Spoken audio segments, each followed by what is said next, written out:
Until the end of 2023, Tentrr was a glamping tent quasi-franchisor with over 1,000 locations in 43 states.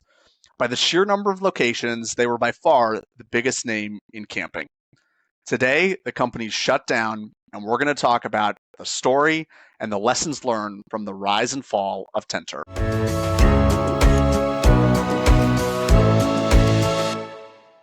Today on Outdoor Hospitality Weekly, Matt and I are going to unpack the story and talk to you about all the lessons learned from the rise and fall of Tentrr. Hey, Matt, thanks for joining me today. Yeah, thank you, Alex. Excited to dive in here. Why don't you kick us off and tell us about your interesting story and really how you uncovered the story of Tentrr. Yeah, of course. And I thought it was opportune timing. Lessons learned are numerous. I think it's really relevant to share with the listeners and readers. We did just do a podcast and a story on a tremendous success story in the business. Postcard Cabins, formerly Getaway, acquired by Marriott. Lot of really awesome stuff happening in the industry. There's other companies like AutoCamp and Under Canvas that have had really great success stories. Unfortunately, we have one here on the other end of the spectrum. I was working on a market study almost a year ago, and as we noted, Tentrr, one of the biggest names in glamping, I was visiting their website to do a little research, and their website was down. I just figured it was normal website being down kind of circumstances, but kept checking back, let a few hours go by, check back the next morning, and it was down. And I said, well, this isn't normal anymore. And I started Googling, and I found Reddit articles. I found former employees' LinkedIn posts. And long story short, they had just abruptly shut the doors, turned off the lights on all their camp keepers, the people that operated the tents, laid all the employees off, took down the website, and Tentrr was no more. So that's long story short. We're going to dive in here and share some lessons learned in the story. So yeah, that's the high level. Should we just jump in and tell the story a little bit here? Yeah, and I think one good point to note, Matt, is right. There was the founder of the business, launched the company in 2015, and I think there's a really unique correlation here as you laid out the sort of rise of some of these other glamping brands and other brands in the outdoor hospitality industry with a really compelling founder and somebody who comes in and really understands the business, executes on it well, sets everything up right.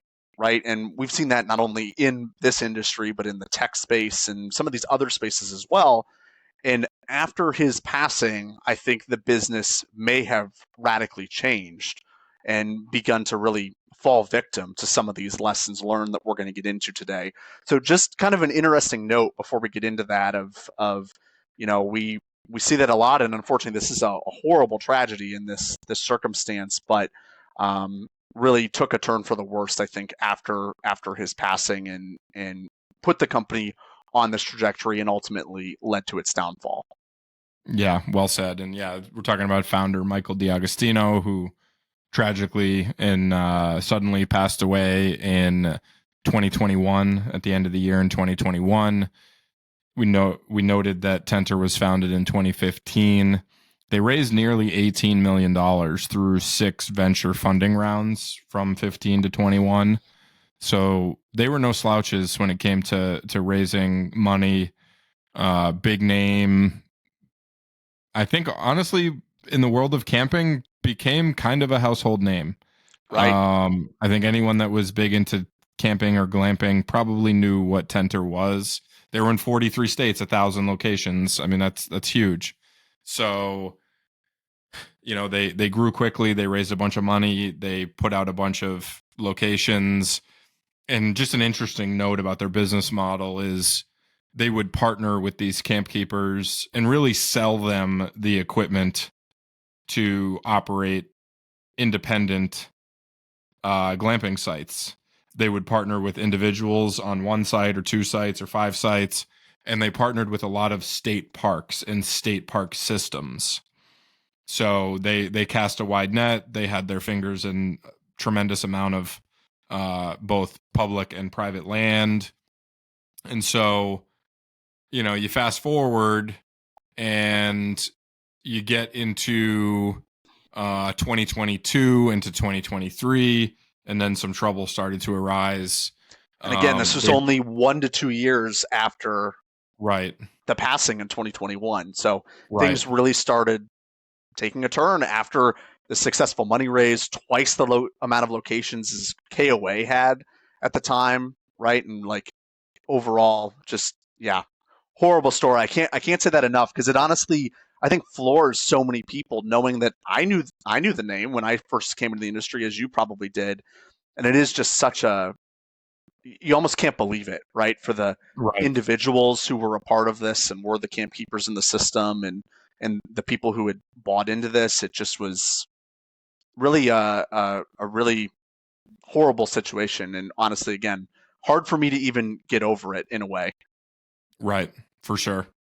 And there's really no news or press coverage of this out there. What we have to go off of is those Reddit posts, LinkedIn posts.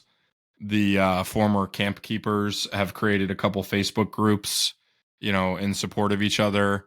And then we have the bankruptcy filing. So there's a bankruptcy filing dated January 2nd, 2023. They originally filed for a Chapter 11 reorganization, and that was later converted to a Chapter 7 liquidation of assets. So that's ultimately what led to the shutting of the doors and everything. So we have what they put in the bankruptcy filing as the reasons for doing so. I think there's probably a little bit more to the story than that. What they referenced within this bankruptcy filing was really two things: that they expanded quickly due to demand during COVID, which is a very common discussion and topic for us in the outdoor hospitality industry. They noted that demand had not kept up with the rapid expansion, and that caused cash flow problems. The more interesting thing that they pointed to, separate from that, was equipment lease terms that they felt were unfair. And that refers to the tents that they were selling to the operator. So they were leasing the tents on equipment leases and then selling the tents.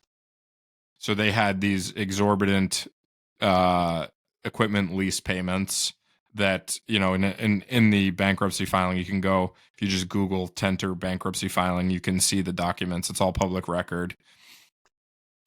In 2022, their net operating income was negative $5.25 million almost. So they were $5.25 million in the red, but the equipment leasing and rental expenses were less than 1.9 million. So when you look at that, even if they had zero leasing expense, they'd still be almost $3.5 million in the red, which was, I didn't go super deep into financial analysis, but it was spread across the board in operating expenses. So they weren't operating in a lean manner. It was growth above all else. And, so they point to the growth and the lease payments. I don't think it was really the lease payments. But fast forward, and it's interesting that the bankruptcy filing was dated January 2023. It really took a year for the business to shut down. So fast forward to me discovering that the website was down in either, I think it even might have been December 2023, maybe. So yeah, we're here. We've discovered all these different pieces of evidence. There's really no press coverage. But we were familiar with Tentrr. We know people that worked there. We know people that were camp keepers. We've been able to formulate some lessons learned and some ideas around what happened. And I think it's a really important set of lessons for anybody that's going to operate in outdoor hospitality. So tell me, Alex, did I miss anything there? Do you want to jump into the lessons learned? How do you want to proceed here?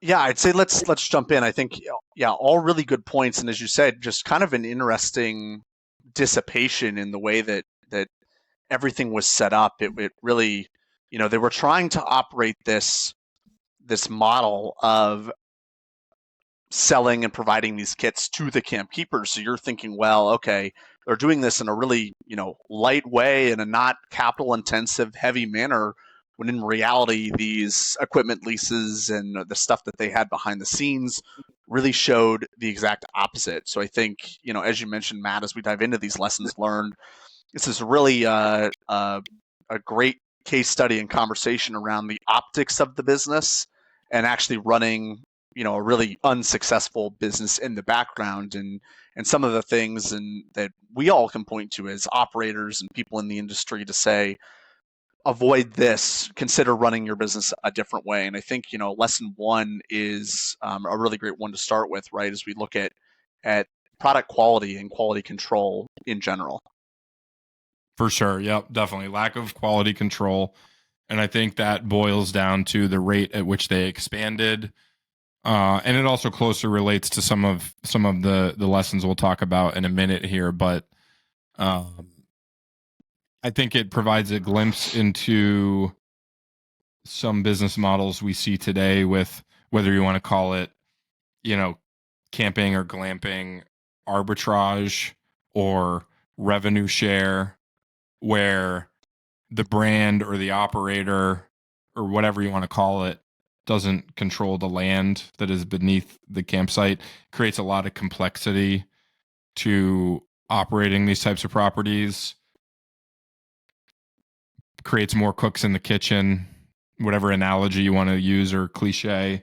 More cooks in the kitchen, more people looking for their slices of pie. It just muddies the waters and creates more complexities. So I think that's pretty easy for everybody to grasp, is that they grew super fast. They didn't really have true control over the product that was being offered. So sum that up by saying lack of quality control. Is that fair? I think so. And I think, yeah, lesson two is really interesting to me, is sort of like the marketing guy as it relates to brand consistency. And as you laid out, Matt, Tentrr was really known for putting the type of units and systems in place and empowering these camp hosts or camp keepers to do a lot of the heavy lifting on their end. But I think the sort of other piece of this that's interesting is people knew their name as Tentrr. It wasn't as though if you or I were the individual operator, somebody wanted to camp on Alex's piece of raw land with that was not the forefront of this process for the consumer. And so it ultimately led to this weird thing where people knew the Tentrr brand, but there wasn't a consistent feeling of that experience across the board. So not only were they the equipment provider, but they were also the brand in people's mind. Or if you take an example like an Airbnb on a national level, or take a getaway house or an under canvas or an auto camp at even the glamping level, you know exactly what type of experience you're going to get. Now at an Airbnb, the experience may be different in every property that you go to, but there's some level of consistency there. Airbnb is not the one providing the units. Right. They're the brand, and they're the ones generating demand for the host or the person who has an Airbnb listing. So their model actually works in the sense that if you have an issue, you can take it up with the host. It's their property, it's their listing, it's their real estate and everything that goes with it. It's not as though Airbnb was supplying a house that an Airbnb host could buy, and it just muddies the water. And I think this is a classic case of the water was so muddy because they were the equipment and systems provider, they were that intermediary to the host, and they were also the consumer brand that people gravitated towards. And it really just created a really bad situation, from cool state park lands and cool campgrounds that might have had a Tentrr unit that were just awesome, and probably performed incredibly, to that guy who just had one in their backyard and that the experience sucked. And it was one of those cases where I think in the minds of the consumer, that becomes very difficult to recover from a branding standpoint and to actually be able to consistently provide that experience. So that's a really Definitely. important lesson in brand consistency, um, and one that, again, I think is really difficult to come back from. Right. And I think it's a lesson in just any consumer business where, why do people go to Starbucks? Why do people go to McDonald's? Why do people choose Marriott over Hilton? Because they know what to expect. And it's, I think you can kind of become a little bit of a snob and say, like, that's a lower level of consumer that goes to McDonald's or Chili's or whatever. And that's not what I'm saying. But people gravitate towards things that they grow to like, and they know they're not going to be disappointed. They're going to get the experience that they expect. And that makes them happy. They don't want to be surprised. So, and I'm sure there were some absolutely fantastic, spectacular Tentrr sites. I'm sure there were plenty of them. But I think there was confusion among the consumers about, What were they? right, what is Tentrr? Like, and I think it's an interesting business kind of analysis dynamic of, and in one way they were just a manufacturer or a distributor, really a distributor of tents, but they had these massive lease payments. They had massive overhead of this corporate business to grow and to operate. So really they needed tenters to operate the sites themselves, to operate as well as they could, but they didn't exercise the control and the brand consistency to achieve that. And it kind of closely relates to, and is a nice segue to lesson number 3, which I think speaks to what we noted about with the arbitrage or the revenue share model, or these models where simply the landowner is not the operator and is not the brand. It's what I call a lack of partnership standards. So I think probably everyone would agree that Tentrr would probably have been better off if they went much slower and selected incredible, show-stopping, breathtaking tent sites. Maybe only went with the state land, or something. I don't know. Just kind of throwing out ideas here, but it all relates, and that's just kind of we're stepping up in level of sophistication, and I think in our like business analysis here of, very simply, we start lack of quality control. That's also related to what's the brand, what's the expectation of the consumer, and now, like, how are you screening your partners? How are you deciding who to give a tent to? So yeah, I mean, I think it's all closely related. What are your thoughts on that, Alex? Yeah, I agree. I think, when you combine sort of that headwinds of quality and brand inconsistency, and then kind of all of those folks a part of the mix, right? It just does muddy the water. And I think as we sort of opened this up in talking about the bankruptcy filing, that happened, January 2nd of 2023. And the reason that they cited for that was the expanded demand during COVID.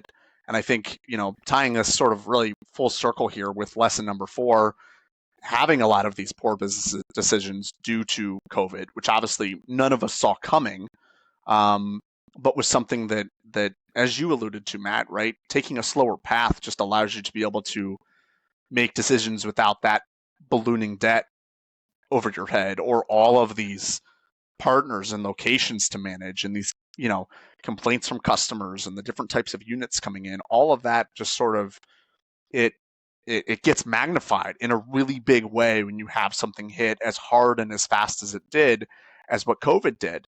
And although we did see kind of an explosion during that time of campers and people in the outdoor hospitality industry coming into the fold and experiencing camping and getting outdoors for the first time again. From a business standpoint, it was something that I think they reacted to it the wrong way, and it led to these hurting conditions on the back end that ultimately put them under in the end. So it is Right. sort of this triangular effect of, you can see those three pillars from quality to brand consistency to the operators that were running these locations, and then you put a condition like COVID under those three things, and it just did not end well, obviously, for the company, and Right. ultimately led to their downfall. So I Right. think it is a really good lesson, and I think we often overlook those three metrics. And you look at some of these great acquisitions like Postcard Cabins that just came, you can say they really nailed all of that.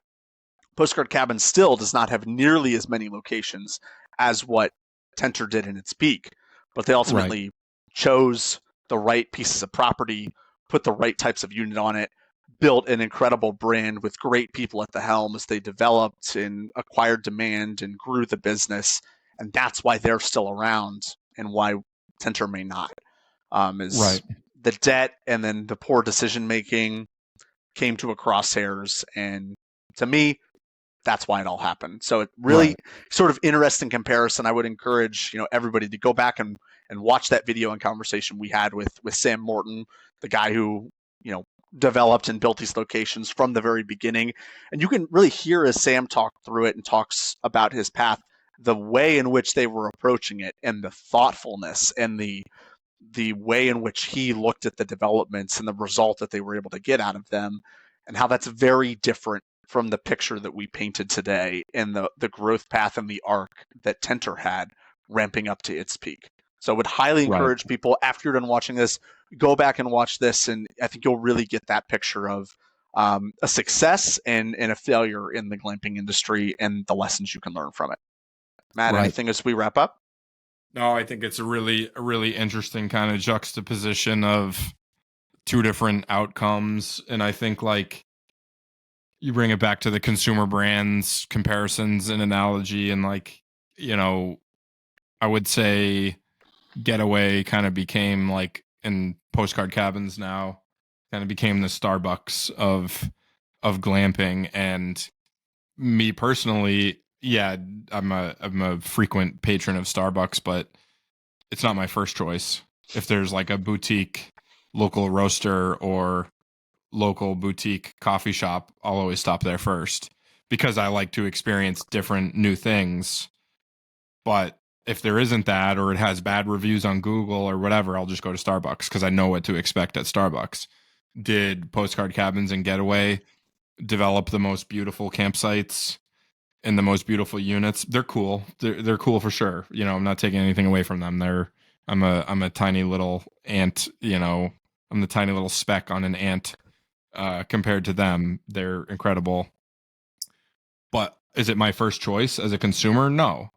If I'm looking for glamping, I probably want to go, find something unique, boutique. But at the same Right. time, I'm going to research my butt off and try and uncover those bad reviews about mice or, mold in the tent or whatever. Like, you got to do your extra work as a consumer. So I just think it's a really interesting dynamic. Um, and just to put a bow on that kind of last lesson, number 4 there, we preach it when we talk with investors that, don't formulate your offer price on a campground purchase or a glamping property purchase based on COVID numbers, because they're not real. We already see that in 2024 and even 2023 numbers, you're returning to, a trended 2019 kind of performance. Some people are even worse.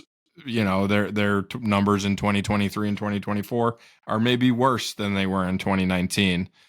I don't think that should be the norm, but I think that's a kind of a parallel to how Tentrr maybe made some decisions.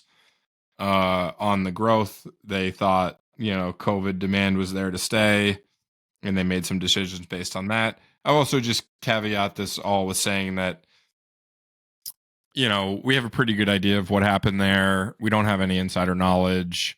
We don't have, access to the agreements, so we don't really truly understand like what the Tentrr relationship was. Were they simply just selling? I mean, you go on Reddit and whatever, and you see posts dating back about people complaining about not being able to get in touch with Tentrr during the bankruptcy up to the end, but also pre-bankruptcy. They also had an F rating on the Better Business Bureau. I'm not totally sure if that changed post-bankruptcy or before, but there's evidence from pre-bankruptcy, if you scour the internet, of quite a few camp keepers that were not happy and maybe didn't even really have a true understanding themselves of how they were supposed to interact with Tentrr, what the support was, and all that. So, just found it to be a really interesting story, an interesting, cautionary tale. I think there's a lot of sensationalism in this industry, a lot of success stories, a lot of people kind of pitching it as a,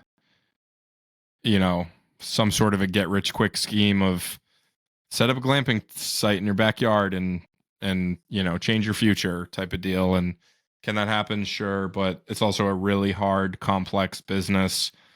It's hospitality. It's a high, it's glamping is a high end hospitality business where people are going to have expectations. Consumers are going to have expectations. So you've got to be really calculated and careful and deliberate and present. It's not just like a backyard Airbnb, set it and forget it type of investment. I feel like there's a lot of people out there touting glamping as like a potential passive investment, which I think is a complete joke. Honestly, it's one of the hardest jobs out there. It's a labor of love. You really got to be in it to win it, and you got to love it.